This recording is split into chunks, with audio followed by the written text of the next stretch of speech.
ప్రపంచంలోనే అతిపెద్ద సముద్ర గర్భ కేబుల్ అయిన ప్రాజెక్టు వాటర్ వర్త్కు భారత్ను అనుసంధానం చేయనున్నట్టు సామాజిక మాధ్యమం మెటా శనివారం తెలిపింది. మెటా ఆధ్వర్యంలో సాగుతున్న ఈ కేబుల్ ద్వారా కార్యకలాపాలు ఈ దశాబ్దం చివరకు ప్రారంభమవుతాయని అంచనా. ప్రధాని మోడీ అమెరికా పర్యటన సందర్భంగా విడుదల చేసిన అమెరికా ఇండియా సంయుక్త నేతల ప్రకటనలో ఈ ప్రాజెక్టు ఒక భాగమే. అతిపెద్ద మార్కెట్లలో ఒకటైన భారత్లో మెటా పెట్టుబడులు కొనసాగుతున్నాయని మెటా ప్రతినిధి వివరించారు. భారత్లో డిజిటల్ సేవలకు గిరాకీ పెరుగుతుందని, మెటా పెట్టుబడుల ద్వారా ఈ లక్ష్యాలను చేయూతనివ్వగలమని పేర్కొన్నారు.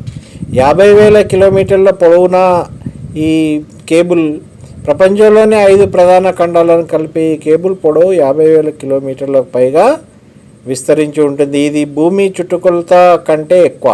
భూమి చుట్టుకొలత 40,075 కిలోమీటర్లు.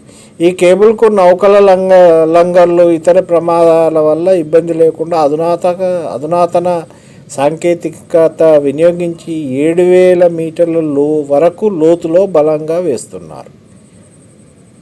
ప్రపంచంలోనే అతిపెద్ద, అత్యంత సామర్థ్యంతో మెరుగైన సాంకేతికతతో ఏర్పాటు చేస్తున్న ఈ సముద్ర గర్భ కేబుల్తో భారత్, అమెరికా ఇతర ప్రాంతాలను అనుసంధానిస్తామని మెటా ప్రతినిధి తెలిపారు. ఇంటర్నెట్ కార్యకలాపాలకు సముద్ర గర్భ కేబుల్ కీలకం. దేశాలు పరస్పరం ఈ కేబుళ్లతోనే అనుసంధానం అవుతున్నాయి.